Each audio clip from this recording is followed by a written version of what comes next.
This episode's brought to you by Blue Apron. Blue Apron's mission is to make incredible home cooking accessible to everyone. For less than $10 per meal, Blue Apron delivers seasonable recipes along with pre-portioned ingredients to make delicious home-cooked meals.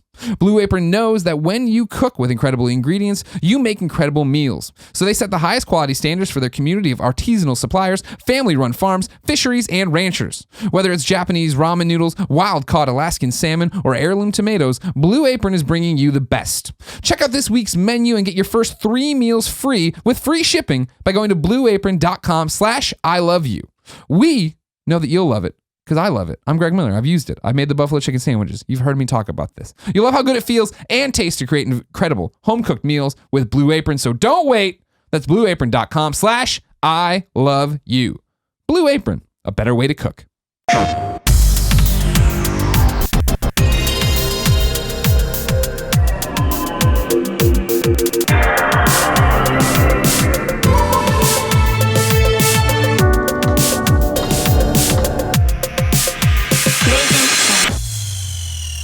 What's up, everybody? Welcome to PSI Love You XOXO episode 45. I'm one of your hosts, Greg Miller, alongside the pride of Long Island, Colin Moriarty. It's good to be here with you today. The new look, which is the old look.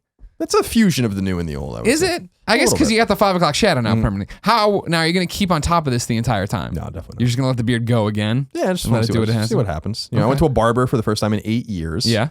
Did he call you Mike or whatever? What the barber call you? The Sal, the old barber on Long Island, used to call me Tommy. So you don't know And that how many story. years did he do that? Oh my God, a decade, more than that. He called me Tommy, more than that. From when I was like 4 or 5 to when I was like in high school, I was Tom. When I was 6 or 7, we eventually stopped trying to tell him that my name wasn't Tommy, but that it was Colin. Do you think he called every little boy Tommy? No, it's because he didn't understand. He was like off the boat Italian. Yeah, and so like he didn't understand English like, you know, as well as you and I do.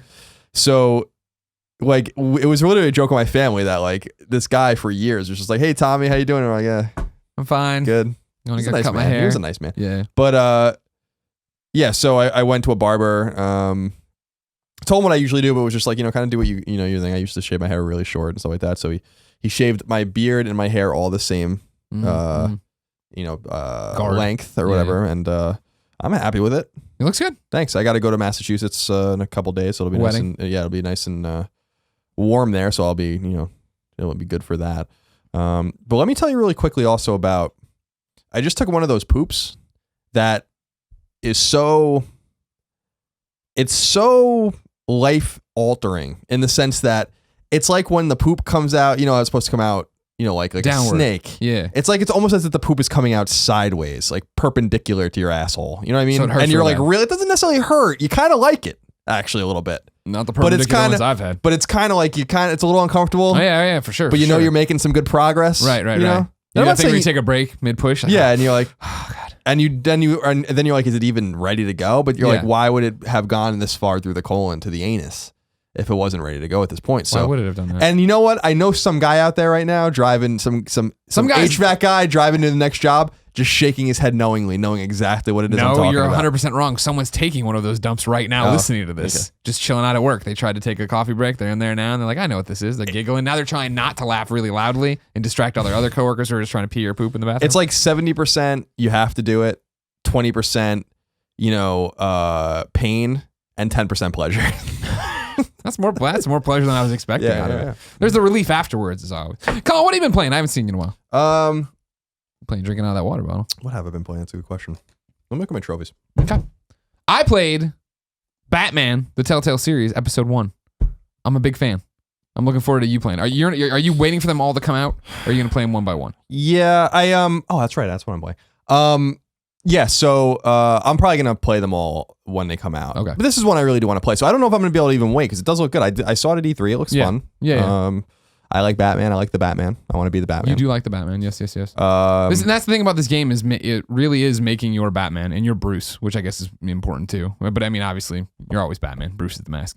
But making those decisions and trying to see how you want it. Because what I love about it is the way Gotham reacts to what you do as Bruce or Batman. And then that has, you know, changes the conversations, changes the way the story is going to play out as always. Batman, as they call him. Because Gotham City will remember that. People will remember that. Colin will remember you that. Do certain things at the end. You do certain things in this game. Maybe Alfred's happy with you. Maybe he's mad at you. You do certain things. Maybe the news is happy with you. I'll maybe tell you the right news is now, mad I'm at going you. to play it in such a way that Alfred's happy with me. I don't know if I want to Well, live that's in a my world whole where thing. Alfred's not happy Well, so with I me. played it at Comic-Con, He's the right? only one that cares about me. I played it at Comic-Con. I played it as part as a crowd play. So I was up front, and then we had like 450 kids there. Troy Baker was there. Telltale people were there on the panel, and the audience would yell stuff out. And clearly, they're all yelling for the majority of time different things of what to do. You know what I mean? The big brouhaha in the beginning was what color we should make Batman's like computer and his little like bat computer on his wrist. Sounds important. It is very important because it's tailoring the experience to you. But then at the end, like there's a few parts because what I've talked about before, I think at the E3 demo coming out of this is that you can see all the different Batmen in there in terms of like, is it going to be dark like Frank Miller's? Is it going to be more what we think of like from the Bale movies of I won't kill, I won't do this, I'm in this for this reason, that reason. There's that spectrum of are you going to be a brutal Batman, a happy Batman, are you going to be scary Batman? Why are you telling people what you're doing? And playing through it, there's definitely moments where you can cross the line as Batman. And the audience, incredibly bloodthirsty. They wanted me to cross those lines each and every time. And I did, of course, but I did it because it's not my save. When I get my save, it's very much going to be the Batman I think of, who would never do something like this or that. He would only do this. He's going to do this. He wants to be well received by the Gotham upstairs people, and he wants everybody to fear him down here. So it's interesting. Really good. I enjoyed myself quite a bit. Looking forward to where it goes.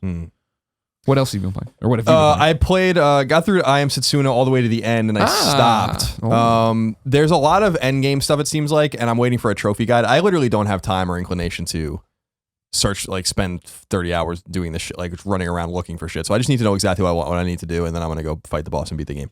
Okay. So I'm pretty much there. I could do it now, but I just feel like there's a lot of stuff I want to do, and I want to clean up the trophies too. I wouldn't mind platinuming the game, actually. I messed around a little bit with Miss Pac-Man. I just like playing that game. Sure, Miss Pac-Man's Brickbreaker, great. playing Brickbreaker. Downwell on Vita, been playing more Downwell. Still not getting very good at it. We talk about that on Gamescast this week. Played a little bit more of the Song of the Deep with Aaron. And then the big one that I've been messing around with is actually Shiren the Wanderer on Vita. So Shiren the Wanderer started as this Japanese series called Mystery Dungeon and came out in like 1993.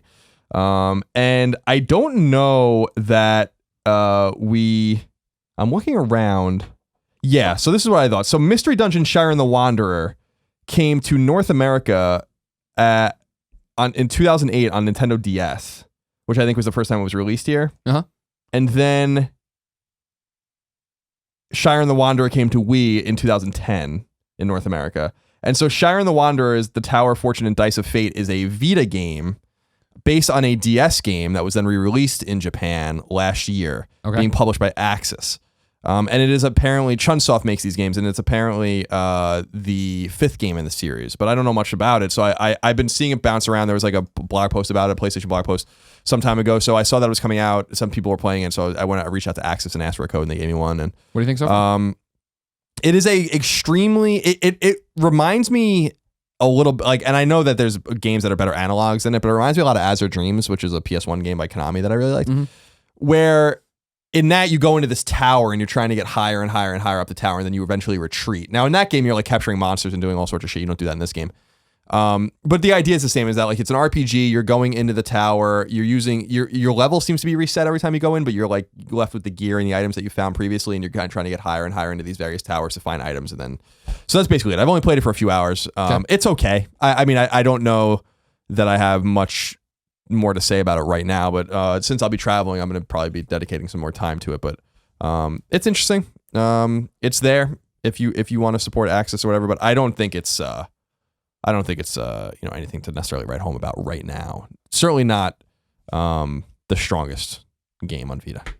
I'll tell you that. Gotcha. Speaking of Vita games, I just got Galgun double piece.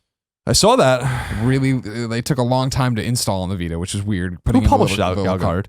NIS? No, it's Idea Factory? No, it's not PDP, PDQ, PD whatever, somebody or other.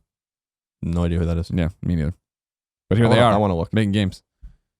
PDGE? Pidge? Is it Pidge? Is it Pidge Miller? Pidge Miller. Is it double piece? Galgun double piece? No. Yeah, that's it. That's what it is? Yep. Publisher. P-Cube. Yeah, there you go. Never heard of them in my life. Gotta be totally honest with you. Never heard of them in my entire life. And I know these obscure But they brought it Japanese over. things. They put out the... Any Creates makes it. Yeah, we got the Mr. Happiness edition. Came with those panties. You want to rub your glasses on them? I'd really rather not. Because you got the... Here, you can throw this away now. No, don't! I gave it to you and I can take it away from you if I want to. I can't. I don't want you I'm to. just going to get them from you then. I'll wear them. I'll use them. I won't wear them. Yeah, I'm sure you will. All right. Just the perfect gift for a Vita gamer. You got little lens cleaners. You do whatever you want. At least they're embracing what Galgun is and what this niche of gamers in the West want, right? Yeah. So. Oh, man. Let's begin the show. Oh, no, I didn't. If you didn't know, this is PS I Love You XOXO. It is kindoffunny.com's PlayStation podcast. It is the #1 PlayStation podcast on the internet, and it posts every Tuesday at 9 a.m. Pacific time on kindoffunny.com and podcast services around the globe. Please go to youtube.com/kindoffunnygames. Subscribe to the channel. Support everything there. Go over to the other YouTube channels. Subscribe. Listen to the other shows. Like it. Share it. Give it to your friends. Colin, let's begin the show with what is and forever will be Roper's Report. Time for some singular possessive news. Slow week. Only 7 items on the list. A baker's dozen. San Diego Comic-Con obviously dominating the share of nerddom. Rightfully so. So not much to say this week. Number 1. MPD results are in, giving us a nice snapshot about how games and consoles sold for the month of June 2016 in the United States. Not surprisingly, PlayStation 4 reigns supreme as the most purchased console. Where things get a little more complicated is in the sales charts for software. MPD now counts digital sales in a limited fashion depending on if the publisher in question partakes in providing those numbers or not. The top 10 best-selling games were in order: Overwatch, Grand Theft Auto 5, Lego Star Wars The Force Awakens, Doom, Mirror's Edge Catalyst, Uncharted 4 A Thief's End, NBA 2K16, Call of Duty Black Ops 3, Destiny, The Taken King, and Minecraft. Overwatch's numbers don't include Battle.net sales. Doom, Uncharted 4, and Minecraft don't count digital sales at all, as Bethesda, Sony, and Microsoft respectively don't provide MPD digital data as of yet. All other games listed do count digital sales. So with that information in mind, Uncharted 4, Minecraft, and Doom would all be charting probably higher than that. Sure. And obviously, Overwatch would be unaffected at number 1. But how about that staying power of GTA 5? Does GTA 5 staying power significant? NBA 2K16 is also significant. Someone pointed this out, too, that I believe NBA 2K16 was free on PlayStation Plus. Huh. So, that game just is incredible, an incredible cash cow for 2K rather. So, what happens when you make the best of a game? Yeah. So those are the sales charts. PS4 number 1, Overwatch number 1, Uncharted 4 still hanging on, along with some good ones like Doom. Was actually super surprised to see Mirror's Edge on there. Yeah, but I mean, I heard literally no one talk about that game. Now, I don't think not one person tweeted me at that game. Oh, exactly. Nick Scarpino said he was disappointed in it. That counts as somebody talking about it. No, but you figure it's just it's one of those things of, all right, I think it's just a slow period. Everybody keeps talking about that summer drought we're in. People they picked a good time to release Mirror's Edge, but it wasn't that great. Number 2, not all is rosy, however, as console sales are down precipitously year over year. Dun, dun, dun, dun. PS4, Xbox One, and Wii U hardware revenue is down a combined 42% from June 2015, indicating that things could be softening in an otherwise healthy console market. Hardware itself is down 32% when not counting money earned and made. So in other words, 32% down on hardware sold, specifically units. Nonetheless, PS4 and Xbox One combined are still ahead of PS3 and Xbox 360 sales at their respective point in their lifetimes by 40%. Gotcha. But that number's falling. That number used to be like 60 and then 55 and 50 and so on. So it's falling. To be expected though, right? How can you, once a market becomes saturated, it starts to drop off. Mm-hmm. Not everybody can keep buying until, of course, they release the smaller ones. Right. Your Neos. Cheaper Xbox. Well, Xbox One right now is $250 to make way for the S, yeah, which will come out soon. And then you assume Neo is coming out later this year, and then next year we'll have the Scorpio. So that might boost or stymie sales depending on how you look at it. Sure. Number 3, Sega has announced 2 new Sonic games, both slated to come to PlayStation 4 and elsewhere in 2017. The first game, due out in spring of 2017, is called Sonic Mania. Sonic Mania, under development by Sega of America, Pagoda West Games, and some of the devs behind Sonic's mobile ports, seems to aim squarely at the most important and nostalgic of Sonic games, those from the Genesis era. Sonic Team's leader, Takashi Iizuka, said, quote, Sonic Mania was born out of our fans' love of the classic Sonic 2D platform games. This type of collaboration is a first for Sega, and we hope everyone will be both surprised and delighted by this title. Sonic Mania has been a passion project for the entire team, and we look forward to sharing more details about it later this year. Having the game actually playable at the event itself tonight was testament to the dedication of the team behind it, end quote. The second game, still untitled, is due out at the end of 2017 and is being worked on by Sonic Team itself. Its reliance on, quote, classic and modern versions, end quote, of Sonic, according to GameSpot, indicates it could be like Sonic Generations, which launched in 2011. We should learn more about both soon. I went to Comic-Con, Colin. Thank you all for your support. And I played Sonic Mania at that very event. And it sure is the more Sonic from the Genesis. I played Green Hill Zone. Man, that's of course that's where the invincibility's hidden. This seems like it's going on a little bit longer. Okay, different boss battle. And I put the controller down.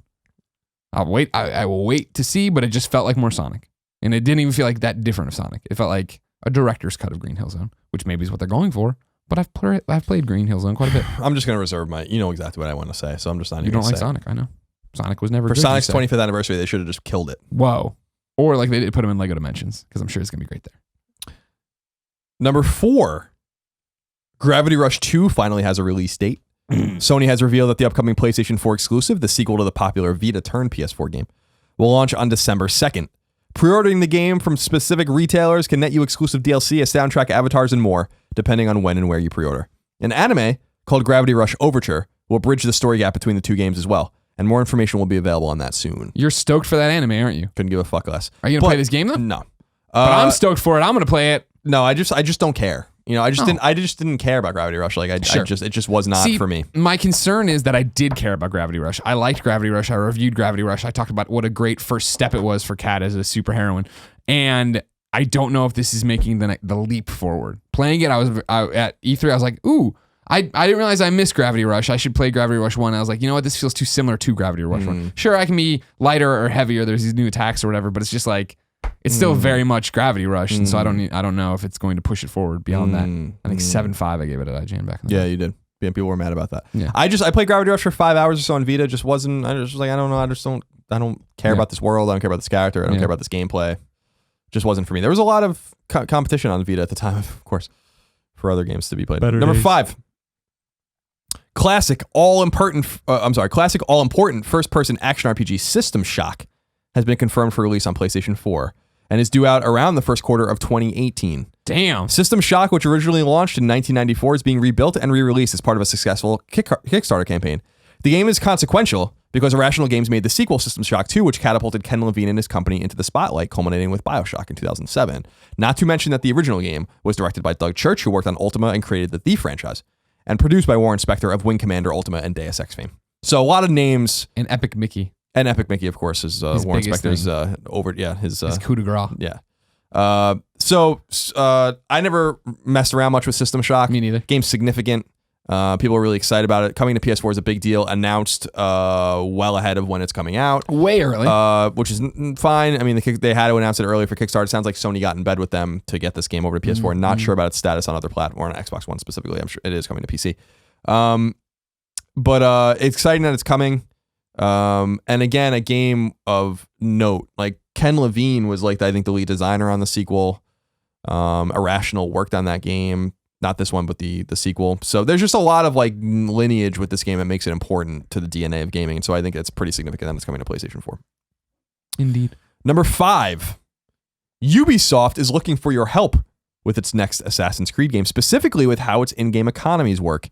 Ubisoft community manager Grace Orlady went to Reddit to solicit feedback on the in-game economies of Black Flag, Rogue, Unity, and Syndicate, inquiring what worked and what didn't work in the minds of players. Quote, "We know that the economy is a really important part of the gameplay experience, and having a satisfying economy makes doing missions, resource grinds, upgrades, etc. all the more exciting when done in a balanced way," end quote. To provide feedback, head to Assassin's Creed Reddit, seek out the post, and feedback away. Feed it up. So it seems like they're being a little more thoughtful this time around with Assassin's Creed, which is much needed. What I think is interesting about this, as I said on Colin and Greg Live last week, is that one of the games they're citing is Rogue, which is not a game so for people that don't know, Rogue was the PS3 and Xbox 360 game that came out in 2014, I think, alongside Unity. It got overshadowed. It's like, here's your first true next-gen Assassin's Creed. Right. And then here's Rogue. I think Black Flag was cross-generation, right? Right. And then Unity was the first next-gen one. Rogue was the last-gen one, which people liked more than they liked Unity. And so they're citing that in addition to Syndicate and the others. So, if you're an Assassin's Creed fan, I know a lot of you are out there, you can actually provide some material feedback to them to make their next game. Go do it. Which apparently is going to be set in Egypt. Walk like in Egypt. That's the rumor anyway. I mean, that's all, I'm sure Kotaku will have it in 3 months. Number 6, LEGO Dimensions is getting a new wave of toys that will work with the popular game. This wave, known as Wave 7, contains 6 expansion packs and all will be released on November 18th. Sonic the Hedgehog, Fantastic Beasts, Gremlins, E.T., and Adventure Time are the stars of this wave. Hell yeah, Colin. Excited? Get ready. Yeah, I can't wait. I mean, E.T. and Gremlins, are the only ones in there that I really like. That Fantastic Beast will be fun. Not for you, because you hate Harry Potter. Such a terrible. I don't hate Harry Potter. I just that's such magic, a terrible name. You hate magic and you hate Harry Potter. Fantastic Beasts. And where sounds like a 1993 like syndicated cartoon with shitty toys. Sure. Just a bad name. I mean, it's what you call the book. Is what it is. I mean, I understand that. It's just still a bad name, though. They couldn't come up with anything better. What do you want? Than Fantastic Beasts. Harry Potter and his toys? I don't know. I just wish they just left Harry Potter alone. Why do we have to keep going back to that well? He was it's fine. a moneymaker. I know. I mean, this is the prequel, right? So I have no idea. Yeah. Number 7, wrap up. Pac-Man Championship Edition 2 is coming to PlayStation 4 this September. Wow. Laser Disco Defenders, originally slated to come out this week on PS Vita, has been pushed back to an unknown date. Dragon Quest Builders on both PS4 and Vita finally has an exact release date, October 11th. Action strategy game Inversus comes to PS4 on August 16th. Injustice 2 has 2 new confirmed fighters announced at San Diego Comic-Con, Wonder Woman and Blue Beetle. Yeah, Blue Beetle. Frenetic defense game Cannon Brawl is coming to PS4 on August 2nd. Summon Night 6 Lost Borders is coming to PS4 and Vita in February of 2017. And finally, PS2 JRPG Grandia 3 has been rated for PS4 by the ESRB, indicating that it should be released on that console soon. Is that the one where you're the little kid and you're a pilot or whatever, and your mom? I played one Grandia on PS2. I think that was it. Grandia I don't 3. know. I never played Grandia either. Yeah. It was pretty good. I don't think. Maybe I did. Let me look at the box art. Let's see. Yeah, I can tell you if it's long ago, dude. Yeah, it's hard to believe it was. No, I don't think you played this one. Click it open for me.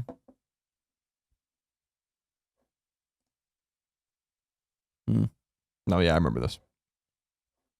That's the PAL cover, though. Yeah. This looks like the American cover. Yeah. Control F Pilot.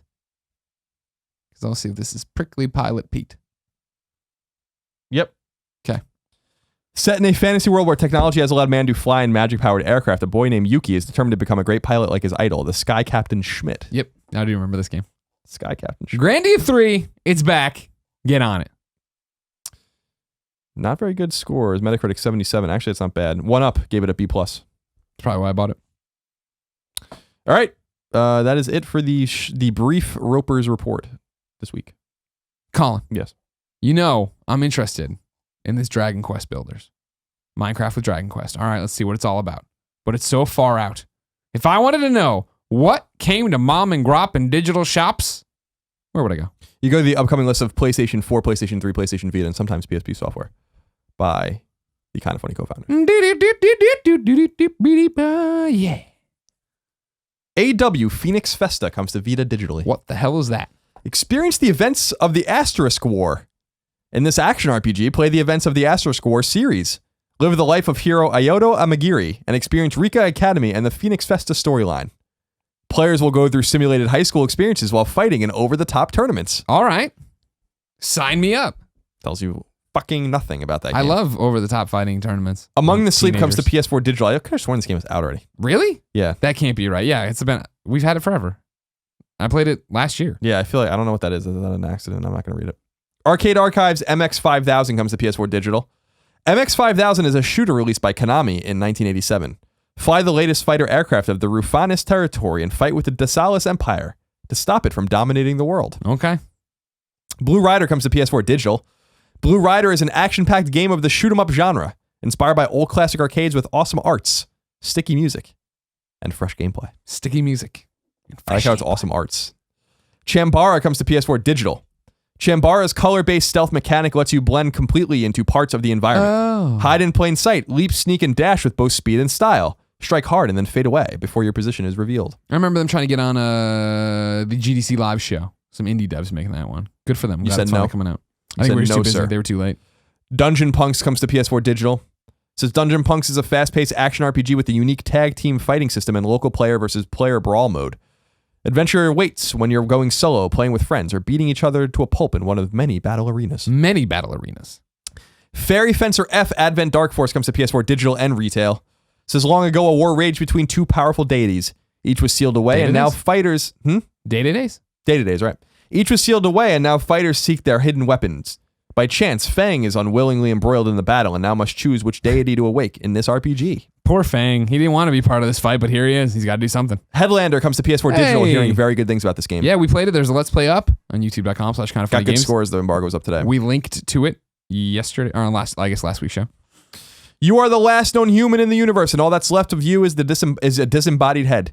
Seeking clues to your fractured past, you must travel through a hostile world of machines using a special helmet that allows you to dock into and take control of any robotic host body. Why not? Sounds fun. It was fun. We played it. Hyper Light Drifter comes to PS4 Digital. Echoes of a dark and violent past resonate throughout a savage land steeped in treasure and blood. Hyper Light Drifter is an action-adventure RPG in the vein of the best 16-bit classics with modernized mechanics and design on a much grander scale.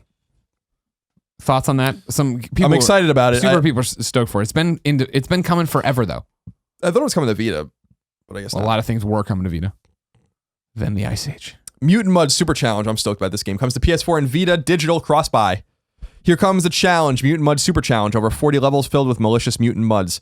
This adventure is designed for super players, featuring a host of new platforming challenges and unique boss fights that will test your skills. Can't wait. Colin, you're a super player. I am a super player. I love the Mutant Muds game on Vita. They came out a couple years ago. I've been in touch with them. Hopefully we'll get a code soon. Riptide GP Renegade comes to PS4 Digital. Experience a future of illicit hydrojet racing, where armored riders kick out death-defying stunts over massive waterfalls, dodge cops through public waterways, and boost at breakneck speeds across surging waves. And finally, Shiren the Wanderer, the Tower of Fortune, and the Dice of Fate comes to Vita Digital and Retail. And you're not a fan. I'm not a fan. It's just right in the middle there. Right. I don't have it's I don't know. It's something to do. Shiren the Wanderer, the Tower of Fortune, and the Dice of Fate is the latest installment in the storied franchise. Legend has it that Riva, god of destiny, holds sway over the past, present, and future. Said to dwell in the mysterious Tower of Fortune, Riva decides the fates of all mankind with a trio of magic dice. Lead Shiren the Wanderer and his sidekick Kappa, who's a ferret, in their quest to conquer the Tower of Fortune. And I threw that in there. He is a ferret. He's a ferret part? He is indeed a ferret. Thank you for expanding on Kappa's character. I thought it was going to be a pizza topping. Mm-hmm. Yeah, not a cured meat. You can get that hot Kappa. It's real good. Yeah. Kappa with a K. Oh, yeah, I didn't see that. That's it for this week's games. Then, Colin, it's time for topic of the show. Wait a minute. You didn't do pick of the week. Are we doing that permanently? I thought you just wanted to do it a one. Remember last one-off? week? Last week's was like the throwback episode. People were asking for like, okay, do the move on, guaranteed doubt it pick of the week. Blah blah blah blah. Move on. Pick of the week's Headlander, I assume. I would say Mutant Muds. Oh, okay. Super challenge. I'm gonna say Headlander. It's the only game I've seen and played that I liked. Talk with the show. Toss. This one is a long one, so lay back, Colin. Take some water. Smoke a cigarette if you got time. It comes from Cootie Baruti. Greetings, Greg and Colin. Long-time listener since GameScoop and beyond, first-time writer. As much as I love both of you guys, I now feel like I finally have to try and contact you about your thoughts on digital games. I know you're both only half joking about throwing non-digital believers into jail, but I've also heard your opinions over the past 4 to 5 years on the subject, and after hearing your latest remarks on PS I Love You XOXO, I now feel I have to make sure you both understand why a digital-only future makes many gamers so anxious. I don't know if you went and checked out the threads, Colin Moriarty. So many people. Where? Oh, the threads where? On our forums. Oh, the forums. Okay. So many people. Specific. We have a lot of threads. Kindoffunny.com/forums. So many people upset at us saying we love the digital only is the future. Get out of here. We'll throw you in jail on Vita Island. So many people don't want to go to Vita Island jail. They're afraid of Lola. They don't want it. Back to Cootie Baruti. You see, for want of a better phrase, it's not a problem for you guys in the US. It's okay for you. On day one, you can either pay $60 for a retail copy or the same $60 for a digital copy. But it's simply not the case for pretty much the rest of the world. Even though digital games are clearly cheaper to publish, here in the UK, new digital games cost as much as 50% more than they do on Amazon. And the only time a digital game looks appealing is with the occasional sales when they're months old. It's even worse in mainland Europe, and even worse again in Australia. Those guys have to pay ridiculous prices for their retail games, and even higher still for digital. If your PlayStation Store gave you guys pricing like that, would you really believe, or would you really feel any different than we do? So that's why so many of us are against the digital in the future. If we have price parity like you lucky folks in the US, then it would be great. We'd be fine. We'd be hyped for the format as you are. I'm sorry for the long post. It's just that every single digital subject I've seen in your work, the matter of scandalous pricing for everywhere else other than the USA has never been brought up. Not that I've seen, at least. I hope this makes it to the show edited sufficiently. Greg, if not, as long as you and Colin can bear this in mind when you mention digital subjects, that will make a happier viewer for most of your international fans. Keep up the awesome work. I honestly greatly admire both of you. Thanks, Colin, for adding me on PSN. Beyond Dale from Merseyside, England. Now, here's what I'm going to take issue to first, Dale. I can't be held responsible that America is the best country on the face of the planet and has all the freedom in the world. And you should just want to come here all the time. You got to get in before Trump seals the borders. But Beyond all that, a lot of you reached out saying, hey, I'm in the middle of the country and my internet sucks. And that's why I hate the digital future and this, that, and the other. And everybody's so mad about the digital future. The thing, Colin, we keep talking about is very specific. The digital future. I'm not saying right now. I'm not saying this is the perfect solution to everything that's going on in our world right now. Yeah. I'm talking about down the line when hopefully we're not even worried about Ethernet and landlines and the internet we're getting beamed to us through Wi-Fi is so much better than everything else we have to worry about. That's the big thing. When the internet's completely democratized and you're getting broadband speeds everywhere in the world, or at least everywhere in the civilized world that's buying video games and having to worry about it, then it's a different ballgame. I think I don't take it for granted that we're in San Francisco, that we're in this, Silicon Valley, that we have access to amazing internet all the time. And even when it clunks out on us during Colin or Greg Live, it's still better than a lot of people. I get all that. But I still have this struggle of why I don't understand why people are so hesitant to it right now when we talk about the future. Clearly, we're not really going to try to throw you in jail. We don't have that kind of power. Well, you might, I might. You don't have that kind of power either. You're citizen arresting people out there buying their retail games. Bring them before the court of law and explain the case, and they'll understand very quickly. The kangaroo courts, Nevada Island. Am I wrong, Colin? No, I mean, I first of all, that's the first. I was just looking, trying to compare prices on Amazon to PSN UK or GB really, to see the prices, and it seemed like there was a price discrepancy. I never heard that. So the pricing discrepancy is here too, except for it doesn't typically happen with new games. What ends up happening is that like a game like, I don't know, Far Cry Primal will probably be $60 on PSN, but you can probably find it in retail stores for cheaper. That's the market competing. That's the point I'm trying to make is that, regardless of your internet, and I take issue with him saying the United States is the only place with great internet. Western Europe has largely much better internet infrastructure than the United States. Japan has insane internet infrastructure. There are places in Asia, there are places in Europe, there are places in South America that have great internet. So that's not true. And I really find it hard to believe that people in Sydney and Melbourne and Australia don't have internet really just as good as we have in the United States. That said, I've talked to Pandamus before. That said, I'm sure you can get your speeds. I'm sure it might be more expensive. You have bandwidth issues and all that kind of stuff in terms of data limits and stuff, but these are problems that will be solved in the future. And the point I'm trying to make is that coastal United States doesn't have the best internet in the world. It's just not true. Now, I do take issue with the fact that like there is a hesitance that, like you said, when all things are equal, that the digital future is going to benefit all of us. If people think that they're going to turn on their PS4 in 10 years and it's actually going to work, I would be shocked if that were the case for many people. So you're hoarding these games. Everyone's always like, well, what if they erase your PSN name or and I'm like, dude, you have a better chance of that, of like literally that happening to you. Let me back up. You have a better chance of your PS4 not working, I should say, than that of that happening to you. In other words, PS5, PS6, whatever these new consoles are going to be, you're probably going to be backwards compatible fully with PS4. You have to assume that they'll eventually work PS3 and all these other shits. And I was going to say, that's what we said about PS4. We hope that it would be backwards compatible. But they could have done that, but they didn't because the PlayStation Now, there's a lot of competing market reasons why they didn't do that. I thought it was that they couldn't. I think there is. What'd you say? Remember they said they couldn't. That's bullshit. They could emulate the PS3 on PS4. I don't believe that for 1 second, to be honest with you.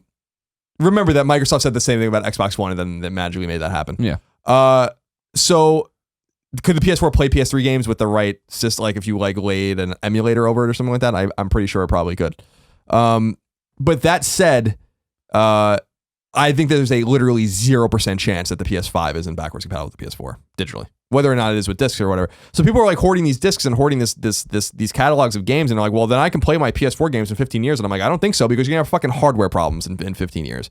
What happens when your PS4 breaks? What happens like when you can't put your discs in the new console because there is not a disc drive in them? Like that argument goes both ways. Sure, and so I think, look around now, people are still playing things on original Xboxes. They are still playing games on PS2s. Yeah, they sure are, and I think that, I mean, people are still playing things on Atari 2600 and things. I'm just saying, like, if you're one of these, I'm playing devil's advocate here. If you're one of the people who do want to have all your digitals and you're saying you're going to be playing PS4 in 15 years, maybe you will be. Maybe. Just for the people who were playing games 15 years ago on those consoles and want the small percentile that wants to hang on to everything and keep playing, still are.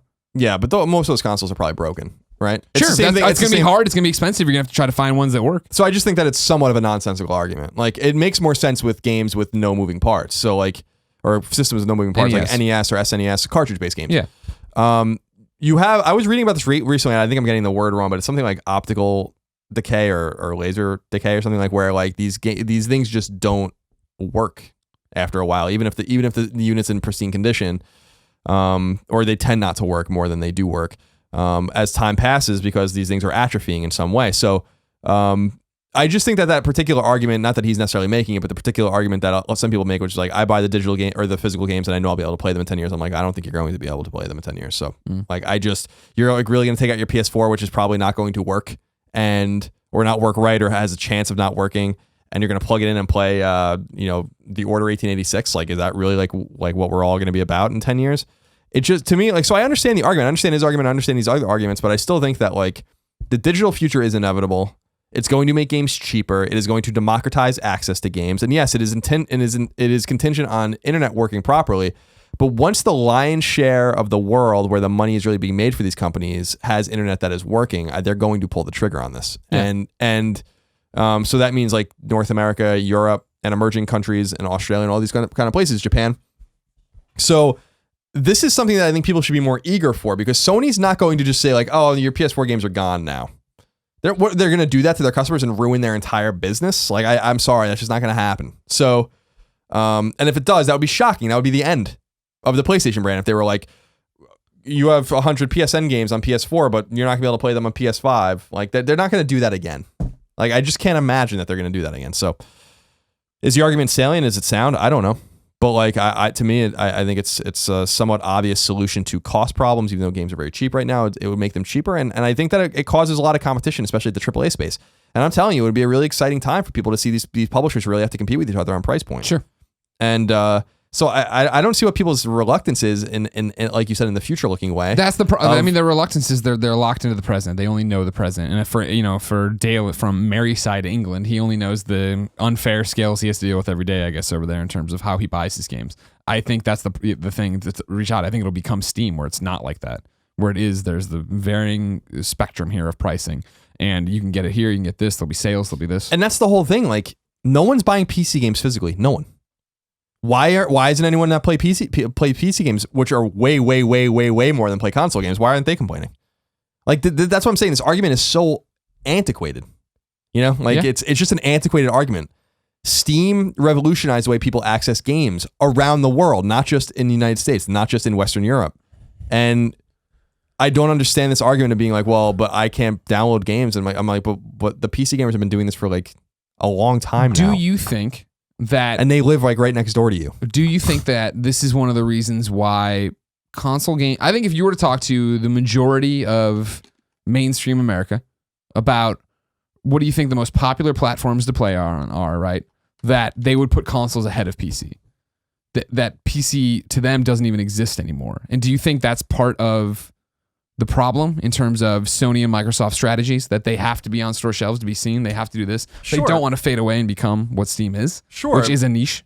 Possibly, but I don't think. I mean, I think PSN and Xbox, I would murder to be a niche like Steam. Sure, and make the money that they make and have the player base that they have, like an all digital player base that spends an asinine amount of money on games. I mean, that's what you basically get anecdotally from Steam. It's the same thing it's the same argument with phones. It's like, it would be like arguing like, I can only download my apps digitally on my phone. It's like, yeah, of course you can. Like, why do we make exceptions only for this device? It doesn't make any sense. I'm sorry. Like, it just doesn't make any sense. I'm with you, but I mean, it's similar to what we've talked about with our own business strategy, right? That like, if we were to have let's say if tomorrow we flipped a switch and made PS I Love You, you have to pay for it or whatever, people would freak out because it's not always been that way. Right. Whereas apps have always been that way. And where PC gaming did for a while look like it was on its way out until Steam really revolutionized the way people do that and get in and play their games that way, to the point now that it's, I think even if you go to somebody's house and you see that they have a console, it doesn't say that they're a console gamer. They could easily have the PC rig that really is what they play on. This is for their exclusives. I respect that people want physical games, whether they're a collector, they like looking at things on their shelves. I used to be the same way. Yeah, where else did you get these panties? I respect that people have this reluctance because of internet issues. I appreciate all that. It doesn't matter. The inexorable march towards this future is happening. It's going to happen. Yeah. And I am telling you, it's going to be a market shift of gargantuan proportions when these big publishers announce that these games are not coming out to physical stores anymore in 5 or 10 years or whenever it happens. And then they really start having to compete with each other on price. This only benefits the gamer, and I've said it before, like when Ubisoft comes out one day and it's like, our games are now $50. Is EA and Bethesda and all these guys gonna be like, no, we're just gonna keep our games at 60. Maybe we'll even raise the prices. Like that's just not the way the market works. But right now, because they have to appease these retail lords, and then you have the pricing discrepancy in the reverse of what he was talking about, where These games on PSN remain $60, and the retail games are cheaper because they do have to undercut to stay competitive. But you are seeing an increase in digital sales for even big, AAA games, and it's only going to continue that way. Eventually, people are going to get tired of like ordering these games online or going into the store to get them when you can literally just download them. Like so yeah, there are semantic reasons, but I would argue that these reasons do not affect a massive base of PlayStation gamers. I don't. I think that you're going to find plenty of PlayStation gamers that have great internet, that want digital games, that download digital games and support digital games. And this is only going to help the ecosystem make things cheaper, make things more affordable, make things more accessible, get more people to make more games on the cheap, or are more acceptable in selling a game for $10 and making a smaller rip on those games or whatever. There's a bunch of different benefits. We can get into that later. But so I hear him and I respect him. We won't throw him in prison this time, but I do want to say that I think that like it is an oversimplification to say like, well, there's internet issues and all these kinds of things. Like those won't exist That's the forever. Present, the digital present. And I will say that those future. internet issues don't seem to be affecting your PC brethren too much that play way more than, there are 42 million maybe PS4s in the wild. Many, many more gaming PCs than that. So it doesn't seem to be affecting them. Your neighbor next door that's playing his games on PCs, the guy down the street, he's getting them that cheaper has too. literally no choice. Except Batman. Batman's broken. What'd you say? Nothing. Oh, Batman broken. Yeah, Yeah. Arkham Knight. So you know what I'm saying? Like that. And you're using your phone, right? I don't get it. I don't get it. No, it's just everybody having, we've talked about it a million times. It's change, right? And how slow people are to accept change and how this goes. I mean, it's the same way of like, your older relatives who still get Netflix discs.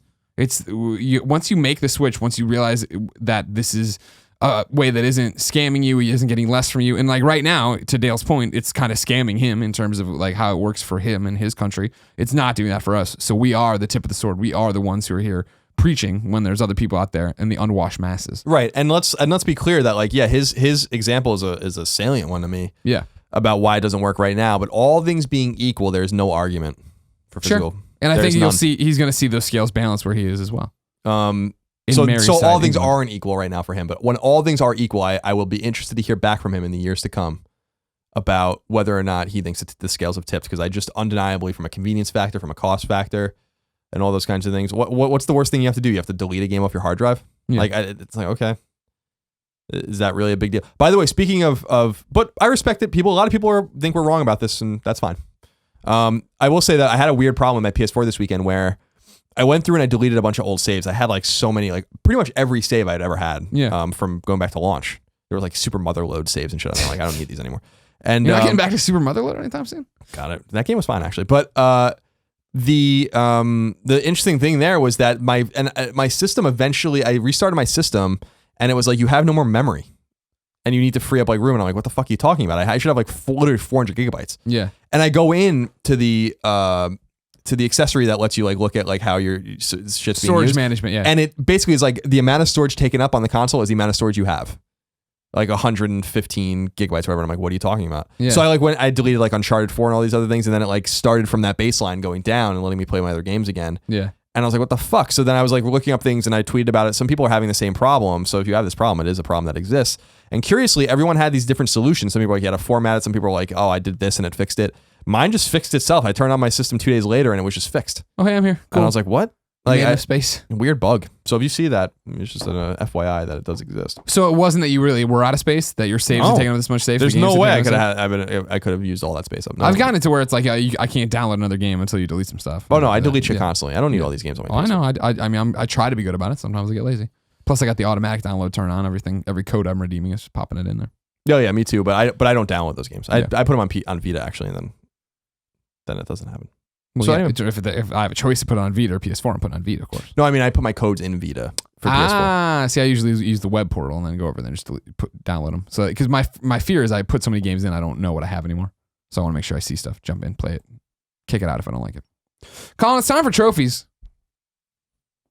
In a segment we call Trophy Time. What do you got for me this week? What are we looking at? What's new? What's popping? What's popping in the West? Let's see. Overcooked, which you were talking about last week's. I was. Shiren the Wanderer is up. Strike Vector EX is up. Hyper Light Drifter. Let's focus on these. Okay. Transformers Fall of Cybertron. Isn't that the PS3 That was an old one, yeah. It's on PS4 now, apparently. Oosh. Okay, so Overcooked. You were excited about this game. It's a cooking game coming out in the coming weeks for PS4.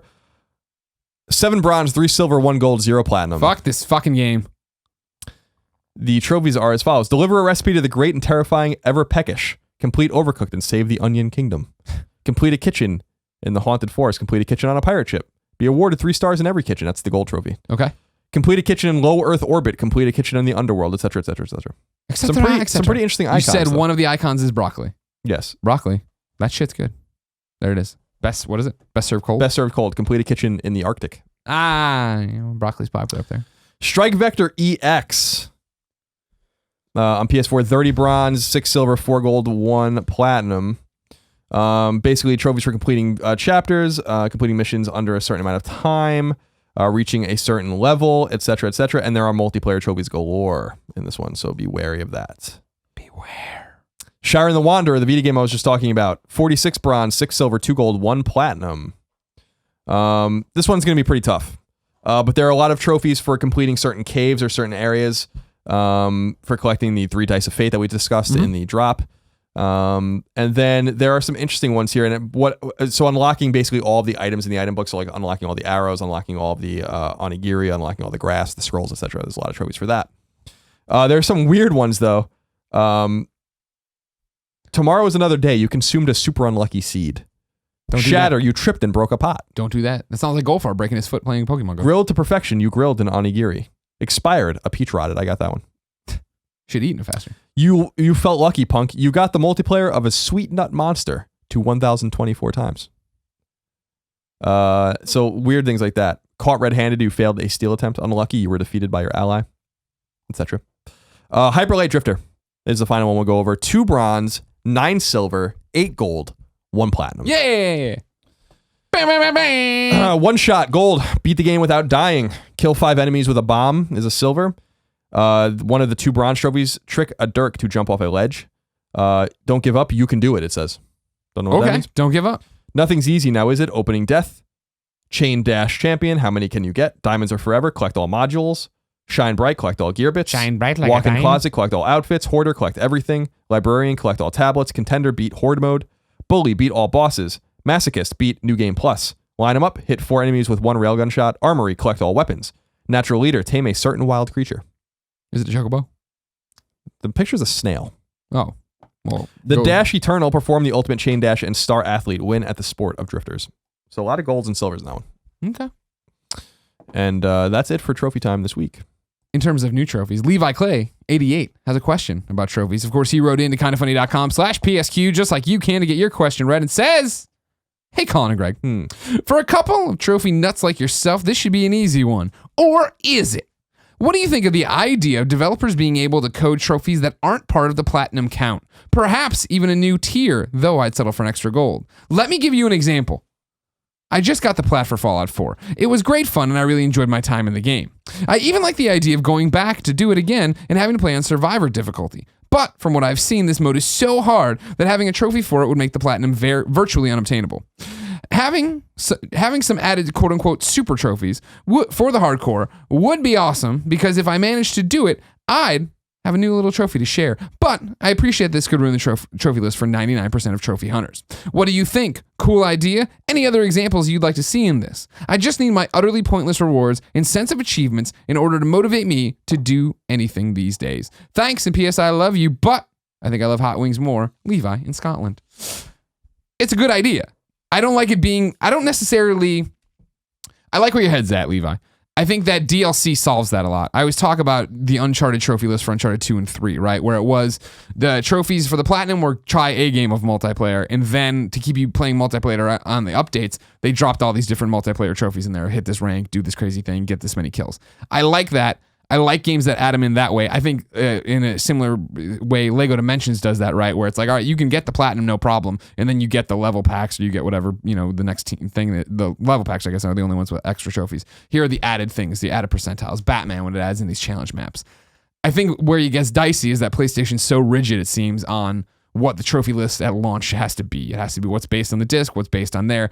Super trophies would make sense, but it would be confusing to other people. Whereas, even right now when they put it in there and remember the one, I think it was PS3 that did it for a while in the trophy list, where it would have the plus next to it, indicating that this is not the game. This is additional DLC. So day one DLC that would be free would be able to do this as well. It's an interesting idea. I always liked the idea of going back. I had with Batman Arkham Knight over winter break. That's when I sat down and went through and took. I had the platinum, and then I let all the DLC pile up, and I went back in and went and got all that stuff. Same thing with Lego Dimensions. I like keeping that percentage at 100% and still having the trophy. I hate like on DC Universe Online that it's like I have 22% of the trophies and the platinum. It's like, oh, that's annoying as hell, and it eats at me. But I have no time to go back and do all of that. Makes sense, Colin? Yeah, it makes sense. I think it's a nice idea. I don't think you're going to see it, but no.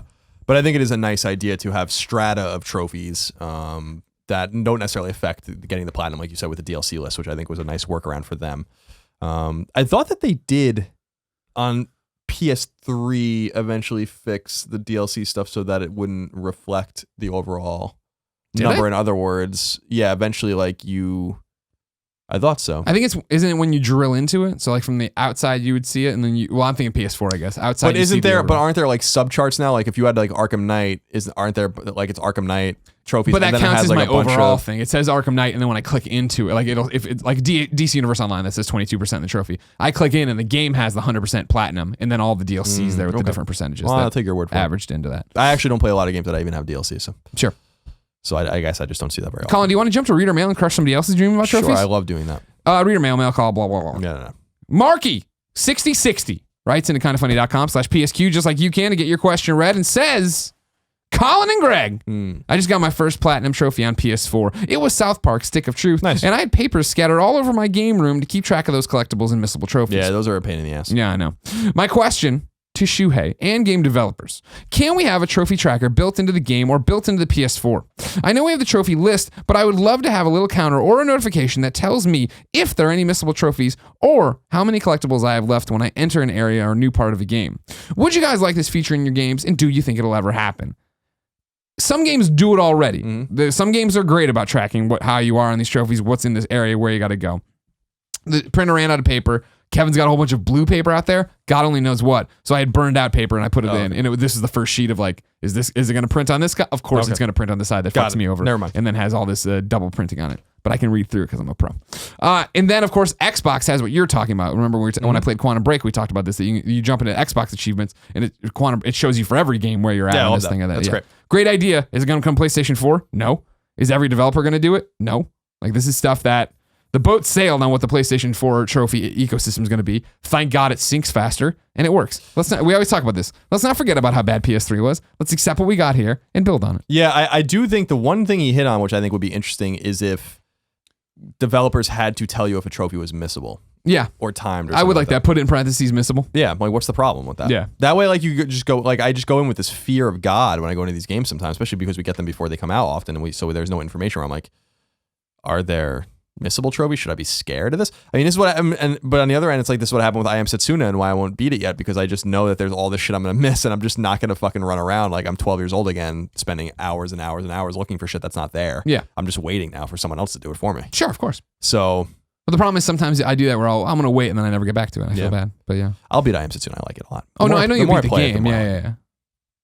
Colin, I have a quartet of PlayStation VR questions. Are you ready? Okay. Then put on your visor, sir. Oh. We're going to virtual reality. Just like Tom, but with 3 M's for some fucking reason. Dash 1993 X. He went to kindoffunny.com/PSQ to ask his VR question. It says, hello, governor. Tom here. Long-term fan from England. Rewind to E3 2015 Sony Gamescast episode. You'll probably recall being disappointed by the, quote, 2.5 fucking minutes, to quote Greg, of PlayStation VR stage time. Contrast that with the rather substantial showing it got at this year's E3. And what are your thoughts now on how Sony is going to support PlayStation VR? Are you convinced they'll support it long enough to merit a purchase? Do you think they heard consumers' concerns after showing it at E3 2015? As a student who's strapped for cash, I'm reluctant to even think about investing into it, especially given the way they handled PlayStation Move. Love to hear your thoughts beyond. P.S. Bring back Resistance. That is all. Here's the thing, Tom. I've talked about this before. You're sick of hearing. I'm sorry, Colin. I believe in what's about to happen with PlayStation VR. When I talked to Shuhei Yoshida about it, he's not trying to sell me on it. He's very clear that for them, this is another PlayStation. This is their PS1. In 20 years, it's going to be completely different. Taking that, I believe I'm ready for the experiences. I have the disposable income. I'm ready for a bunch of just experiences. I always say, I've been saying for a long time, it's going to be a year of just like, here's this little thing and here's this little thing. And it's not great and it's not great. And then a year in, we get something that you're like, this is cool. It's not going to be it's not going to be a 40-hour RPG. It's not going to be something, it's going to be where you're like, okay, we're learning from all the mistakes that have been made and what people want and all this feedback we're going to be giving them. But you are very, very much, whoever buys PlayStation VR, whoever has Oculus right now, whoever has Vive, very much tip of the spear, very much test case. Your feedback will build the next 5 years of VR. So for you, a student with limited income, I don't think you need to rush out and buy PlayStation VR. I feel PlayStation VR, and I'm not trying to knock you for this, is something right now being designed for, hey, incredibly hardcore PlayStation fan, here's this new piece of tech we're working on, and we haven't even figured it all out yet. You seem interested in it? Let's put it on and try some cool shit. I believe after everything we've gone through with Move, and when they launched announced PlayStation VR, and I was so concerned it was going to be another Move, I don't think this is going to be another Move. I think they are committed to at least 2 or 3 more versions of PlayStation VR before they're like, all right, fuck it, it's a giant, we're making no money, everything sucks, life's over. That's my feedback right now before it comes. Maybe in October it comes out, totally underwhelms, everybody hates it and something different. But yeah. I think Sony thinks they're sitting pretty right now with PSVR, and I think that this is a kind of a reflection of what I said, I think, last week or 2 weeks ago, which is that the pre-sales are very strong. They're impossible to find now. You're not going to find one in the store unless you're waiting in line all day, and even then, you're not going to find one probably. So I think that they're happy with that. They're basically selling everything they can manufacture. And I think that they just have to convince developers to get on board, and that's going to happen only if people buy the unit. Now, I think that if you're in college and you're cash strapped, there's absolutely no reason for you to do this. Unless you're like really, really intrigued and really interested in it, which makes sense. But I think that like you're going to find that these units probably get cheaper and more capable as things go 100%. On. So relative to the hardware that runs them. So I think that you should sit back. There's an advantage to not using PSVR, which is that you get to sit back and see what's actually going to happen. Test this thing. Why do you have to jump in and try to figure it out? And so I understand why you'd want to. I want to. I'm going to be all over it. I'm totally a believer. But I will say that I think that what people miss with the implication of PSVR is that it's going to be a really important thing for Sony, not for PlayStation. Like these things will eventually plug into your TVs and eventually plug into like all sorts of shit. Like I have no doubt that like that eventually a Sony Bravia or whatever the fuck TV line they're going to make is going to work with PSVR in the future, and probably not that far off. Like they are probably doesn't have the guts of the PlayStation built into the TV. Maybe like because I'm surprised that Sony hasn't yet really done that with a TV. Yeah, like. Although it's unnecessary. Sure. But for like a luxury item or something like that, a person just like this Bravia 50-inch TV is a PS4. Yeah. You know, like comes with a controller and all this kind of stuff. You don't have to do anything. And so I wouldn't be surprised if like there was a greater scheme, a greater strategy for PSVR than just with PlayStation. That PlayStation's future might not be in the hardware that we know it is now, but in 10 or 15 or 20 years might actually be the VR unit itself. And so so I think there's reason to be optimistic and excited. I'm interested to see how it turns out. But I would say again that this isn't a gimmick. I really do think that this is a new way to play and is here to stay. But we'll see if that actually pans out. Colin, as a prognosticator, like Punxsutawney Phil, how long do you think? How far are we going to push PlayStation VR before we get PlayStation VR 2? Before we get renovated?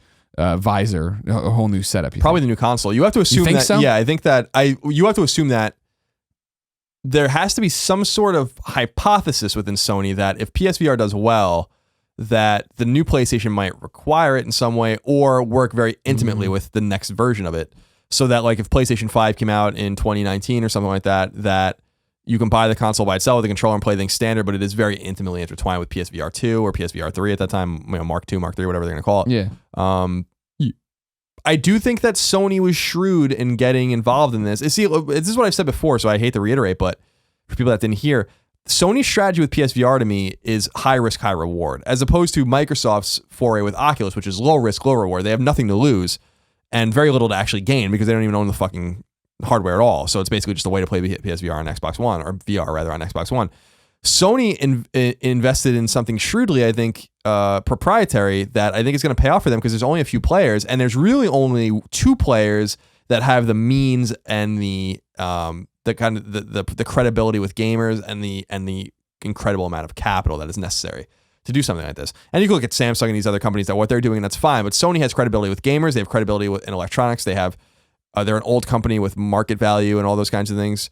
Not that Samsung isn't, But I just think that they're in a great advantageous position along with Oculus and Facebook to really take over. And I think, as I've said before, games are the tip of the spear, but I hope we get to a point with VR, with both PSVR and with other VR units in a few years where we don't even give a fuck about the games anymore. Sure. That's what I'm so excited about, is like, if people think that it begins and ends with games, I'm like, you got to think bigger, man, because like games are the proving ground for what this can really be and what this can really do. And I hope in a few years I could give a flying fuck what games are coming to PSVR. I want to do other things with it. Aaron H. writes in to kindafunny.com/PSQ and says, hey, Colin and Greg. Last year you were talking about Sony's press conferences and then PSVR, and it hit me. The first and probably only question I will submit to PS I Love You XOXO, so I hope it makes the next episode. With PSVR releasing in October and PSX in December, do you think people will be able to attend the keynote via their headset?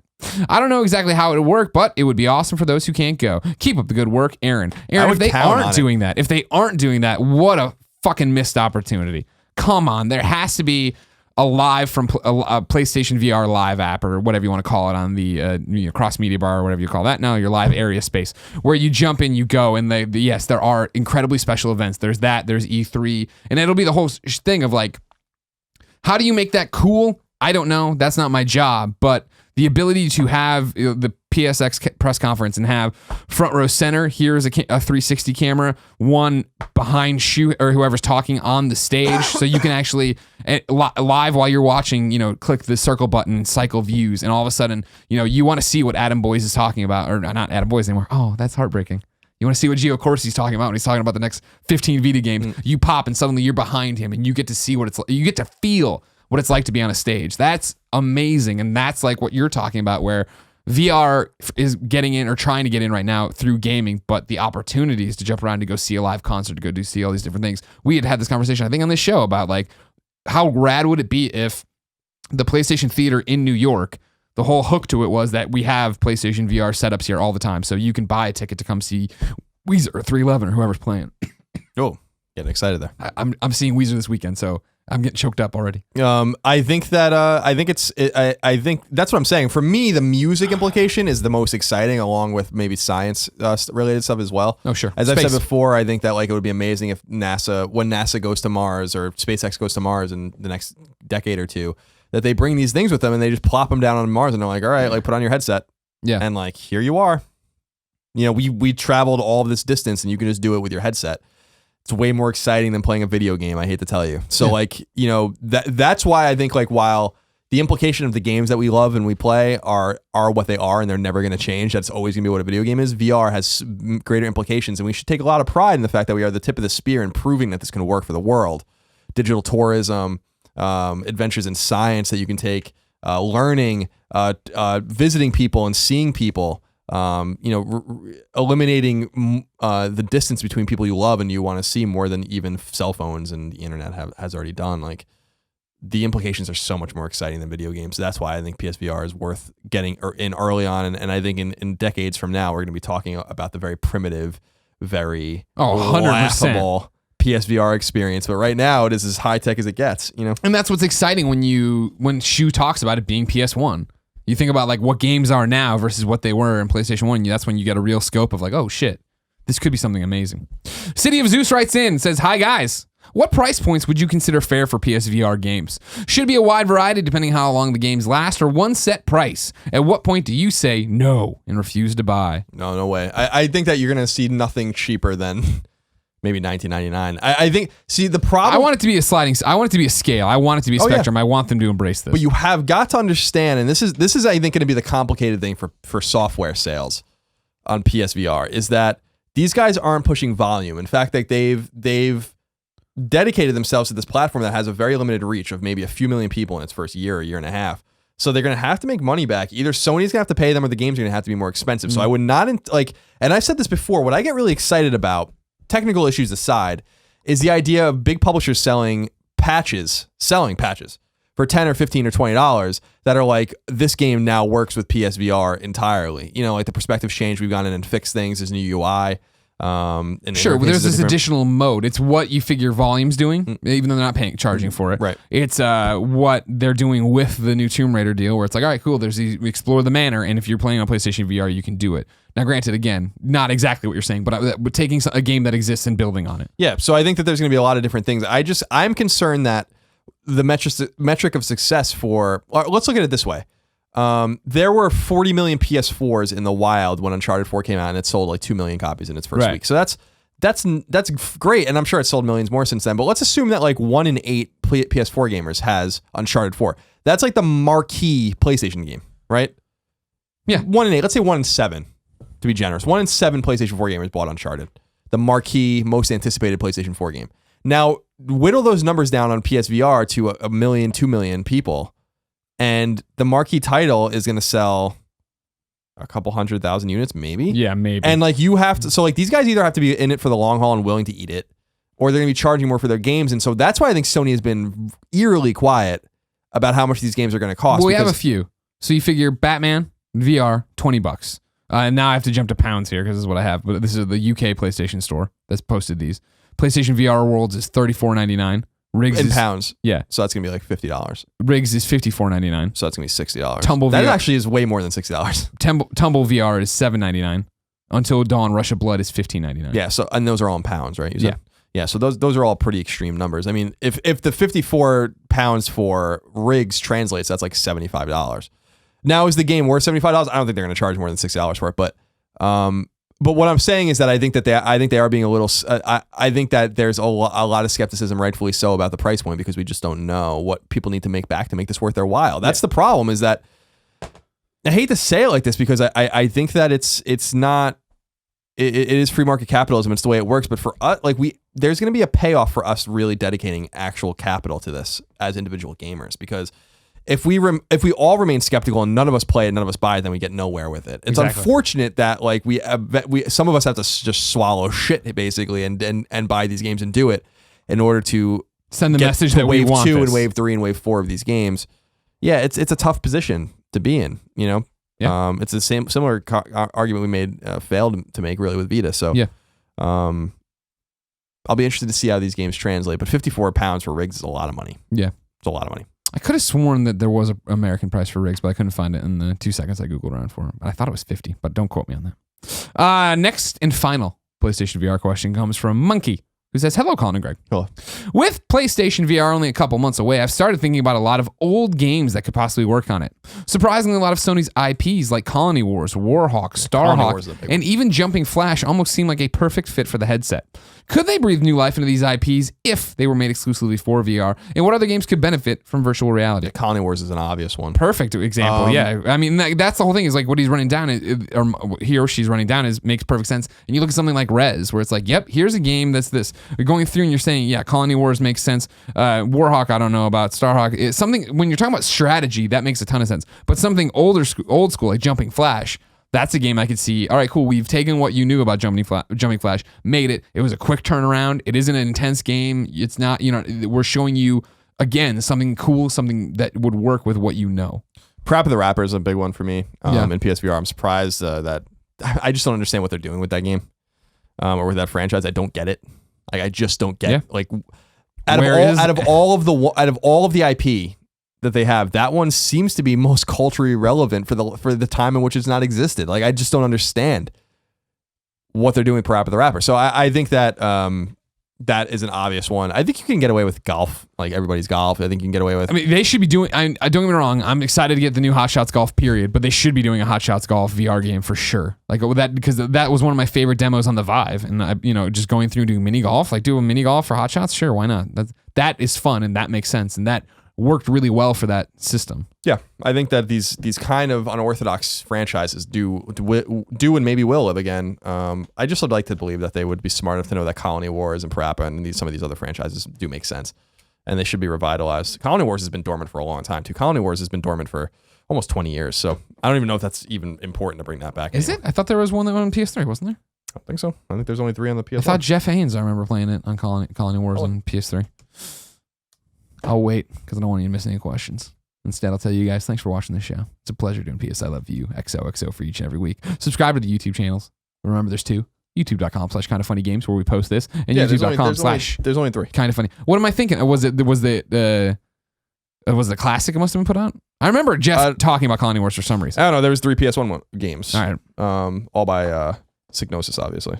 which became Studio Liverpool, which is no more. Yeah. But yeah, Colony Wars 97, Colony Wars Vengeance 98, and then Red Sun was 2000. I remember Red Sun being a big deal when that came out. So yeah, I don't know what the game was he's talking about. But yeah, that series has been dormant for 16 plus years.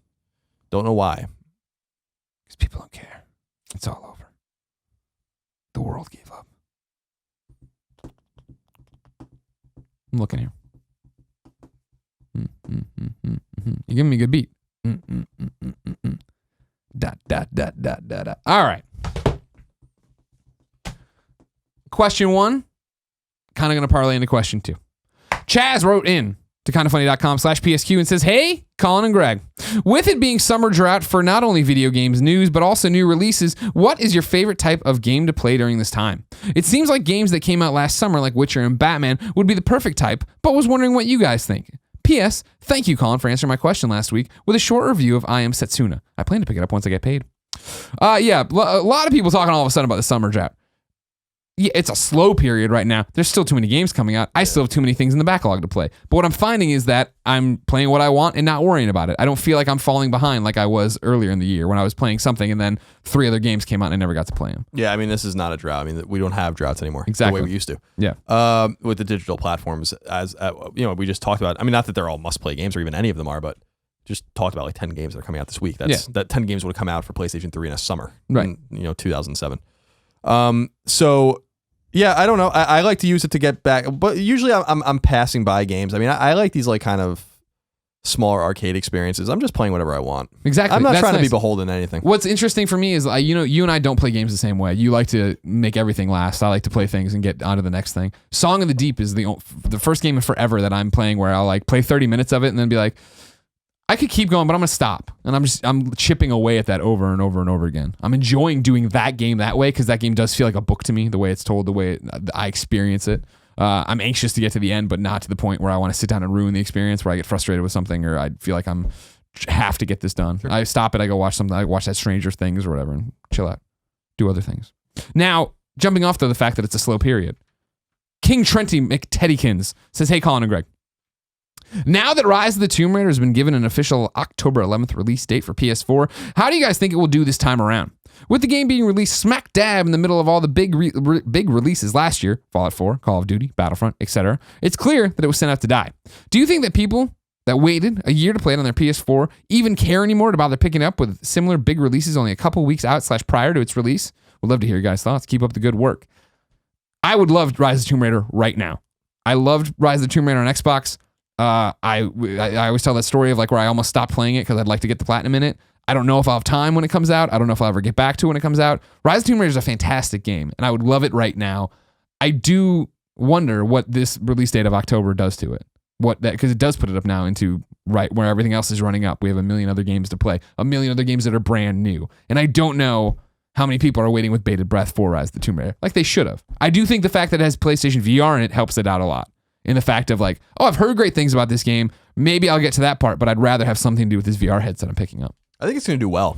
I wouldn't be surprised because of the attach rate of or not the attach rate, but the penetration of PlayStation 4 rather compared to Xbox One last year, that if it sold even comparably. Remember that Rise of the Tomb Raider didn't seem to really take off until it came to the PC, actually. And that's when it actually sold extremely well. Yeah. So I'll be interested to see. No one's going to talk about those numbers, so we're never going to know for sure. But I don't think Sony gives a flying fuck how Tomb Raider does. Oh no, I guarantee that. So that this is up to Square Enix and Crystal to make this a game an event. And you figure that's got to be one of the reasons why VR happened, right? Where they were like, we're not going to get behind this. We're not going to talk about this game. Well, how can we work with you? What can we do? Well, can you make something for PlayStation VR? So I mean, it was a huge mistake for them to make that an Xbox exclusive to begin with. So I think they realize that now, but it was also, we talked about it on Gamescast last year. They did send that game out to die. I have no idea what they were thinking with that release date. It was really one of the dumbest release dates I've ever seen before. Like, why you wouldn't even hold it at that point? Yeah. Remains to be seen. But they're doing it again, and the competition can reap benefits for them if the game scores well, which it's going to. I'm sure if it runs properly and all of that. But there is a lot of stiff competition from new games. That just have that freshness quality that obviously Tomb Raider is not going to have since it's a year old, but I think it'll do fine on PS4. I'm going to play it. Certainly. Oh, good. Oh, yeah, definitely. I'm definitely good. Play it. Yeah. I'm looking forward to your thoughts on it. Final question of the week comes from Control Alt Dan. Hello, Greg and Colin. I've long lived with an embarrassing affliction. One that had led to many long nights of ridicule and shame. You see, I'm a dirty inverter. I've always taken solace in the fact that Colin too shared this shameful condition. After hearing last week's episode, I was delighted to hear that Colin has met somebody that shares and supports his condition. However, I wasn't so lucky. After being an inverted outcast by my friends for years, the final straw came when my wife, a typically casual gamer by nature, expressed her desire to play LEGO Marvel Superheroes co-op with me. Jumping at the chance to share this strangely arousing activity, I promptly fired up the game only to remember why I stopped playing it long ago. The developer's blatant disregard for dirty inverts such as myself by omitting any option to invert the controls. I had no choice but to quit inverted cold turkey and change my controls back to standard. After a few weeks of embarrassing garden warfare matches and some difficult shootouts in Uncharted 4, I've come out the other side a reformed man. I'm proud to say that now up means up and down means down. So my question to you guys is this: do you think you could ever successfully change your control orientation if a game you really wanted to play required you to do so? No. Now your brain tricked you once. I had a bad month or so. You had a bad trip where I couldn't play at all. I couldn't play anything. It was weird. It was a weird time. Nothing made sense. No, it was weird. It was around when Borderlands 2, or when I started playing Borderlands 2 on Vita, but it was when Destiny came out, actually, and I was messing around with it. I'm like, nothing feels right. Like, everything feels wrong, and I just stopped playing games for like a month. Yeah. I was like, I don't know what's happening to me. I remember going to Ubisoft actually to play Far Cry 4, and I'm like, and they were taking footage, and I'm like, I'm just letting you guys know, like, I'm fucked up right now. I'm not trying to make excuses. I'm going through some shit. I'm actually pretty good at Far Cry, but just letting you know, I'm struggling right now with what's up and what's down. I don't like the way he spoke about this in terms of how ashamed I mean, he was. he's right, though. You guys are, bad. You should be bred out of gaming. I kind of don't have any tolerance for you because I hate it when I go to play these fucking demos and I pick it up and one of you filthy mudbloods before me are in there and you're all like, I'm looking. Come on, guys. If it's Airplane, I understand. Airplane makes sense. A human being? No, come on. We don't have to do this. So, and the question, could I don't think. I mean, he's got a reason to do it prolonged, I guess, that he wants to play. He understands this is his future with his wife, the rest of his life. If they want to play co-op games, it has to happen. Whatever. Why? I mean, why does it have to happen? It was one game that didn't let you invert. Well, it's going to happen before. Games are always going to let you invert. There's a substantial group of people that let you invert. But again, they should be bred that play out. inverted, rather. I think a great example of just like how, if there's a game that wouldn't let me play the way I want to play, I would stop. But if it was one game, if this became a reoccurring theme where all of a sudden they're like, everything's inverted, I think I'd have to grit my teeth and figure it out and go through it and go through this inversion reassignment surgery you went through. I could probably figure it out, but I just won't. Yeah, no. Would you walk away? You'd walk away? Your controller in the trash can? If there was like some sort of Geneva Convention where they were like, we're not inverting controls anymore, I'd be like, I'm done then. Fuck you guys. Damn. Fuck all of you. I'll just play 2D side scrollers and puzzle games for the rest of my life. Colin. Yes. It's time for PS I Love This Best Friend XOXO. This, of course, is where one of you goes to kindoffunny.com/forums and puts in your PSN name so you can get all sorts of messages from fellow best friends and friend requests, and then you can all go play games and have a great time. This one comes from Ryan Turford. Ryan Turford says, "Hey, Greg and Colin. For a long time, I considered myself, quote, unquote, platform agnostic, making sure that I play all the games on all the different consoles, though I've been sticking to PS4 for third-party games. After my Xbox One became too expensive to repair, I've decided to take the advice Colin gave us a long time ago, and I've decided to focus on the PlayStation ecosystem." Now, to be clear, you said just pick a ecosystem. You weren't stumping for PlayStation. To that end, I'd love to have some more friends on PSN. Plus, I play Overwatch. Parentheses, I acknowledge that I'm a big nerd. I'd love to have some folks to roll with, parentheses, though any friends would be welcome. So he's looking for Overwatch friends, but he'll take anything he can get here. He needs help. This is Ryan. His PSN ID is fresh_obsessed. That's fresh_obsessed. He puts in parentheses again. Yes, it's a dumb name. Canadian best friends familiar with the grocery store A&P will get it. Yes, A&P is obsessed with the fresh. I thought it was some kind of like rap or style thing, not an AP reference. Right. A&P reference. Shuhei, please let us change our names. Thanks for being the coolest dudes in video games. You're welcome. Ryan. So everybody go send fresh_obsessed friend requests. Play with him. And this best friend was brought to you by Leaping Tiger. Leaping Tiger right now is doing this competition. Tiger Punch! Leaping Tiger What is that? I don't know. Punch? I don't play any of your fucking dork games. Leaping Tiger no. is this app you can get, or you can go to the website, or you can get it on your Android, or you get it on the iOS or whatever. You go there and it helps you partner up with other people to play video games with. It's available on the iOS, Android, and leaping-tiger.com. What they're doing right now is a Kind of Funny versus Screw Attack competition. Here's how it works. The Kind of Funny versus Screw Attack rivalry continues, and now you can defend your team's honor. Using the Leaping Tiger social app, check into your favorite game using hashtag TeamKF in your status. Team up or throw down with other players in the community and fight for the pride of your favorite channel. That's us, Kind of Funny. Leaping Tiger is available on iOS, Android, and at leaping-tiger.com. So you go there, you get the app, you go play games, you check into them with the hashtag Team KF, hashtag Team KF, and then we beat Rooster Teeth, and then we beat everybody, and we're just the best people ever. And Screw Attack sucks, and everybody knows it. Colin? Are you ready for this week's Forgotten PlayStation game? Yes. John P. writes in and says, hey guys, I have a suggestion for a Forgotten PlayStation game for you. Wild 9. This is the first game I remember that needed the, at the time, brand new DualShock controllers. I remember playing I haven't heard that game ages in a long time. in the local shops on the display thing as my parents did their shopping, picking up the guys with the beam and beating them by smashing into the ground repeatedly. It was a game that at 11 years old I loved, and I was excited when I finally got a copy of my very own. I put it forward as a Forgotten PlayStation game since I've heard no one mention it for at least 15 years. Thanks. God, I remember John. that game. I remember this. I remember it. I don't remember playing it or even seeing it. No, I remember. It was always on the shelf. Yeah, I remember the ad campaign for this game. Yeah. Smash people with man. beams. That brought me back. That's a deep cut. That's a deep one. Good job, John. Shiny developed this game. Good job, John P. Colin? I didn't know Shiny made this game. It's one of their best. Well, Earthworm Jim's their best, but Is it? Is it? Colin? Yeah. I'm going to give you PSN's worst name of the week. You ready? Okay. This is where one of you goes to kindoffunny.com/forums and submits your bad PSN name. This is your bad PSN name, not something you saw online, your name that you wish you could change, but Shuhei Yoshida will not allow you to do it. This one comes from, this isn't his PSN name, Colin. This is an equally bad Kind of Funny forum name of AVS Gibb. AVS Gibb writes in with a bad one, and I want you to let him get to the explanation before you say this isn't that bad of a name. Ready? Okay. Hey, Colin and Greg. This is my first post and decided to tell you guys about my horrible PSN name after hearing one that hits close to home. Anyways, it all started when I graduated high school and got hired at Little Caesars, and this was right around the time that GTA 5 was coming out. God damn it, you're so young. I know. This is 3 years ago. I decided to spend I decided to spend my first paycheck on the PS3 bundle that included the game. I'm not the most imaginative guy out there and just wanted to start playing and came up with the first thing that popped into my head. And that name was Hot _ Heavy. Hot and Heavy. Wow, that wasn't taken? That's incredible. Now, of course, this was a take on the very cheap but satisfying pizzas of Little Caesars, and me being overweight and thought it would be funny.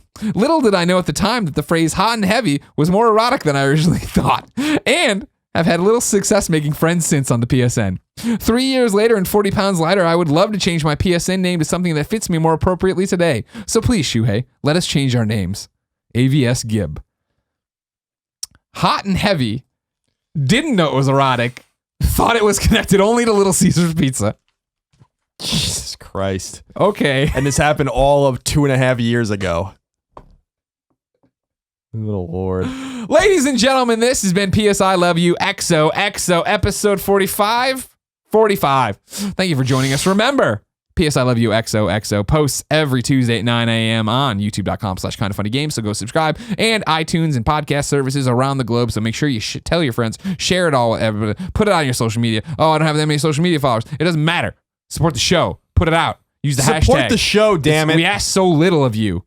We sit here. Consume the show for free. You just listen to it. You just fucking sit there. You laugh. You get mad at things we say. You're pooping in the thing, and Colin's talking about a poop, and you share it. It's like your poops are merging into one. You're a monster. Every episode of PS I Love You XOXO ends in a song and a segment we call Singing to Shuhei. This is what am I keep inhaling? What is going on? Air. You're inhaling. No, air. there's some kind of it's like I'm inhaling cotton or something. Were you making cotton in here earlier? Was I making cotton? You don't make cotton. This is where one of you talented motherfuckers goes to kindoffunny.com/PSM. submits your song. I need a download link for an MP3 that I can put at the end of our MP3, and I need a YouTube link that I can then annotate to at the end of our YouTube video. This one comes from longtime fan of Colin and Greg, Chris, in Life in 24 Frames. They, of course, debuted a single not too long ago from a new album. They're here to put out another one and tell you a little bit about the album. Chris says, "Hey, buddy. This will be our last single release before the new album, Control Plus Z, is officially released. The song is titled April, parentheses, The System Fails. The song is about making life changes and the immense struggle we as human beings have accepting them. Sometimes it's best to welcome them with open arms, as impossible as it may seem. I felt it apt to fit, all things considered. You guys are poster boys for positive change and pioneers in what you do. You continue to inspire us all. We've been getting a ton of inquiries about the album's release date, and we have good news. As of right now, we are taking pre-orders for a limited edition gatefold color vinyl. Every pre-order will get a digital copy of the record in both FLAC and MP3, and a number of signed 11x17 posters of the fantastic artwork by Jason Malberg of Decabeat. Pre-orders are $30, and the signed artwork and download card ship immediately after purchase. They are limited to 250 pieces, and you can pre-order it all at lifein24frames.com/preorder. If you never heard of Life in 24 Frames, it's the number 24, so lifein24frames.com/preorder, or via our storefront on Facebook. We've also included a link in the YouTube description of our video that you will be annotating to. Outside of this package, the record will be out digitally worldwide for all streaming outlets and digital outlets in September. For this album, we have again decided to stay 100% independent, so please help us spread the word and share the music. It is through everyone's amazing support that we are able to continue making our music. We love you guys, XOXO, Chris, and Life in 24 Frames. P.S. For anyone in Calgary /Red Deer /Edmonton area of Canada, we will be playing up there in September. Come hang with us. Visit the pages for more details. Chris, you know we love Life in 24 Frames. We're excited for the album Control Z. Here is April. The System Fails. Until next time, it's been our pleasure to serve you. Oh, he's grabbing the panties. I'm sorry. Until next time, it's been our pleasure to serve you.